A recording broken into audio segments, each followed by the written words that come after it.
Kung bago ka lang sa channel na to at isa kang true-blooded Aldab Nation na nagmamahal po kila Maine Mendoza at Alden Richards, tama po ang channel na pinuntahan mo, kaya consider na kitang bagong subscriber.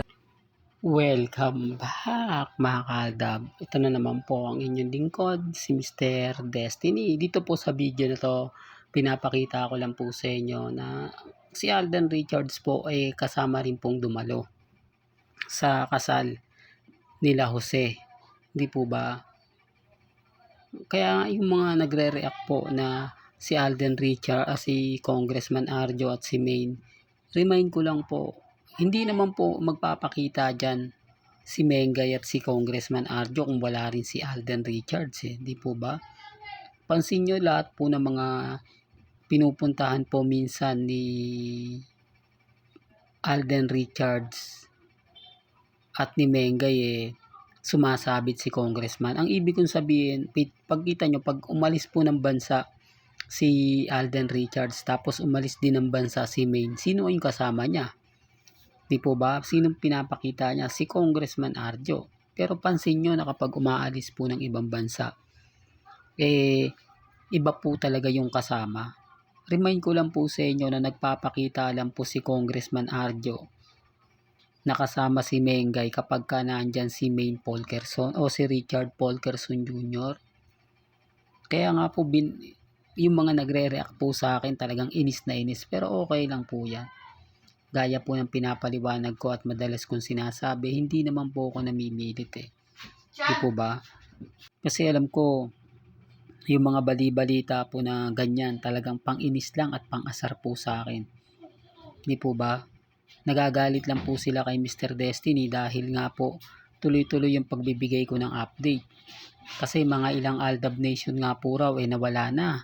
Bakit daw po ako nananatiling matatag, nananatiling kampante, gayong nagpapakita naman daw po sina Congressman at si Mengay. Kaya nga po nire-remind ko lang po sa inyo yung mga bagay-bagay po na kapag si Congressman Arjo lang po ang mag-isa, never po niyang kasama si Mengay. Sa mga proclamation, sa mga event, sa media conference, di po ba, ng pelikula niyang Topak, sa District 1 ng Quezon City, na kung saan doon po yung congressman si Arjo Atayde, sa mga event na kumbaga ginagawa ni Congressman Arjo, never po doon makikita si Mengay. Tapos sasabihin nila ganito ganyan. Common sense na lang po. Di po ba? Sa mga nagpapakalat ng impormasyon na ganyan. Maniniwala tayo kung ganito ganyan. Hindi po Kasi bago po umalis yan, nasa Bibo po sila Mengay at si Alden Richards. Pansin nyo po yung Bibo nung commercial po ng dalawa. Halatang halata pong magkasama pero hindi lang po talaga po pwede. At bawal nga po talagang ipakita sa social media na magkasama sila. Pero mapapansin nyo yung mga date, yung mga dalawan, di po ba? Pero hindi po ako namimilit. Sabi ko nga po sa inyo sa channel ni Mr. Destiny, malaya po kayong magpahayag ng saloobin ninyo. Ang sa akin lang naman po, nagbibigay lang po ako ng ganap at update po sa Aldab Nation. Hanggang dito na lang po ang ating latest updates. Kaya kung gusto nyo pa po ng pinaka-latest at sariwang update, abay tumutok lang po kayo dito po sa channel ni Mr. Destiny para updated po kayo sa mga latest at sa mga bagong video po na ilalabas po natin maya-maya lang. Hanggang sa muli, salamat po sa panonood at pakikinig.